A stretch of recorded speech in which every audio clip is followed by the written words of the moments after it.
ఈరోజు నెల్లూరు నగర నియోజకవర్గంలో బ్రాహ్మణ సంఘం తరపున ఆంధ్ర రాష్ట్రంగా ఉన్నటువంటి బ్రాహ్మణ ప్రముఖులందరూ కూడా ఇక్కడికి విచ్చేయడం కానీ, వారందరూ కూడా ఒక సమావేశం ఏర్పాటు చేసుకొని అందులో వారికి ఉన్నటువంటి సమస్యలను కూడా డిస్కస్ చేసుకోవడం కూడా జరిగింది. తప్పకుండా వారితో ఏకీభవిస్తాను. ఎందుకంటే ఈ సమాజంలో ఒక గురువు అంటే మొట్టమొదటిగా గుర్తొచ్చేది బ్రాహ్మణ సమాజమే. వారు అన్ని రకాలుగా కూడా చదువు, సంస్కారం, విలువలు అన్నింటినీ కూడా మనం వారి నోటి గుండా వచ్చేటువంటి మాటలనే పవిత్రంగా భావించి ఫాలో అయ్యేటువంటి పరిస్థితి ఉంటుంది. మరి అలాంటి వారు ఈరోజు పేదరికంతో చాలామంది ఇబ్బందులు పడడం కానీ,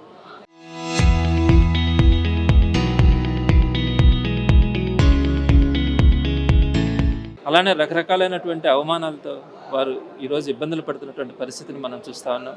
మరి వీటన్నిటికీ కూడా సరైనటువంటి పరిష్కారంగా వారందరూ కూడా యునైటెడ్గా ఉండాలా, ఒక సంఘంగా ఉండాలా, ఒక మాట మీద నిలబడి ఈరోజు వారు అనుకున్నటువంటి కోరికలన్నీ కూడా నెరవేర్చుకోవాలన్న ఆలోచనతో ఈరోజు ఇక్కడ సమావేశం కావడం, దానికి నన్ను ఆహ్వానించడం, నేను వారితో పాటు ఇక్కడ కొద్దిసేపు మాట్లాడడం కూడా నాకు చాలా సంతోషంగా ఉంటుంది. ఎందుకంటే ఎప్పుడు కూడా వారి ఆశీస్సులు కానీ, వారి ప్రార్థనలు కానీ కావాలని ఆశించేవాళ్ళం, వారు బాగుండాలని కోరుకునేవాళ్ళం.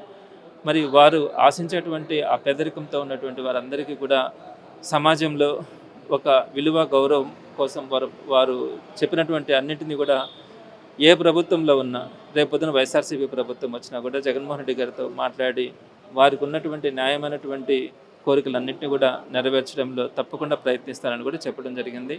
మరి వారి కలయిక ఎలానే ముందుకు సాగాలని కూడా నేను మనస్ఫూర్తిగా ఆకాంక్షిస్తున్నాను. అందరికీ నమస్కారం. ఈరోజు బ్రాహ్మణ ఐక్యవేదిక దీని మీద నుంచి బ్రాహ్మణులకి ఈరోజు సమాజంలో జరుగుతున్నటువంటి అవమానాల్ని మరి ఎదుర్కొనేదానికి మైనారిటీగా ఉన్నటువంటి బ్రాహ్మణులకి ఈరోజు ప్రభుత్వాలు ఆలోచన చేయాలి.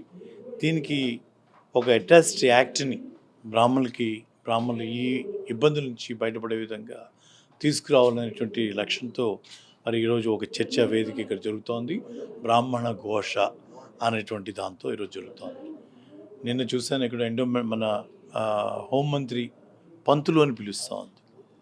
అంటే ఎక్కడ ఎవరు ఏ స్థాయిలో అయినా అవకాశం దొరికినప్పుడల్లా వాళ్ళని కించపరిచే విధంగా మరి మాట్లాడుతూ ఉంటే ఎవరికి చెప్పుకోవాలి?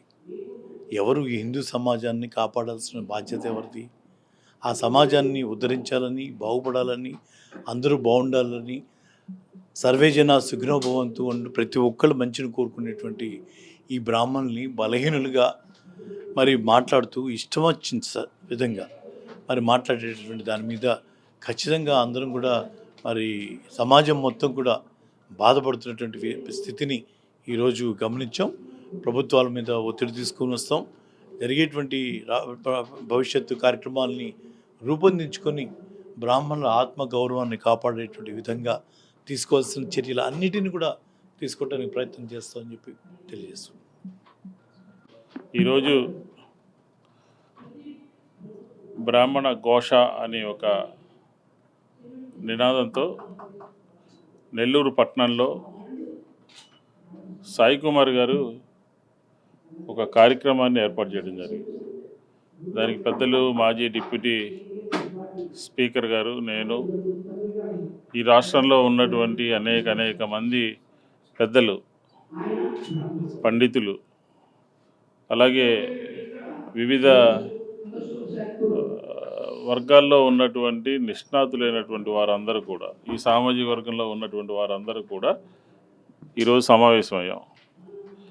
ముఖ్యంగా ఈ బ్రాహ్మణ సామాజిక వర్గానికి సంబంధించినటువంటి వారిని కించపరుస్తూ, అవమానపరుస్తూ రకరకాలైనటువంటి ధోరణులలో ఈ సమాజంలో పోకడలన్నీ కూడా జరుగుతూ ఉన్నాయి.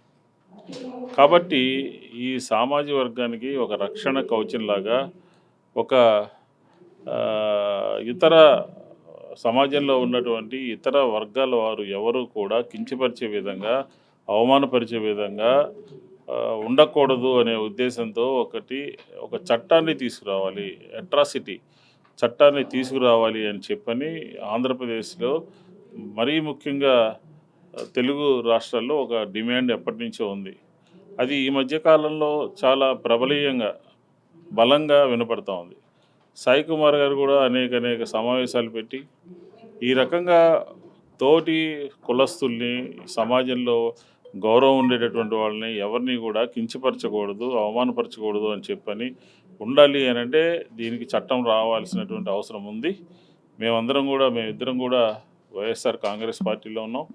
కాబట్టి 2.0లో జగన్మోహన్ రెడ్డి గారితో మాట్లాడి ఆ చట్టం తీసుకురావడానికి, ఆ చట్టాన్ని రూపొందించడానికి ఈ సమాజంలో ఈ రకమైనటువంటి సినిమాల్లో కానీ సమాజంలో కానీ అలా ఎక్కడా కూడా బ్రాహ్మణుల యొక్క ఆత్మ గౌరవం దెబ్బతినకుండా ఉండటానికి మేమిద్దరం కూడా కలిసికట్టుగా చూస్తాము అని చెప్పని ఎన్నికల మేనిఫెస్టోలో కూడా పెట్టడానికి మేమిద్దరం కూడా కృషి చేస్తామని, ఖచ్చితంగా 2.0లో ఆ చట్టం మాకున్నటువంటి నాలెడ్జి ప్రకారం రూపాంతరం చెందే విధంగా మేము చూస్తాము అని చెప్పని ఈ సందర్భంగా తెలియజేసుకుంటూ, సాక్షాత్తు హోంమంత్రి గారు నిన్న కాక మొన్న అక్కడ మహానాడులో జరిగినటువంటి దాంట్లో వైఎస్ జగన్మోహన్ రెడ్డి గారిని విమర్శిస్తూ ఈ బ్రాహ్మణ సామాజిక వర్గానికి సంబంధించినటువంటి వారిని ఉద్దేశిస్తూ మాట్లాడుతూ పంతులు అని చెప్పని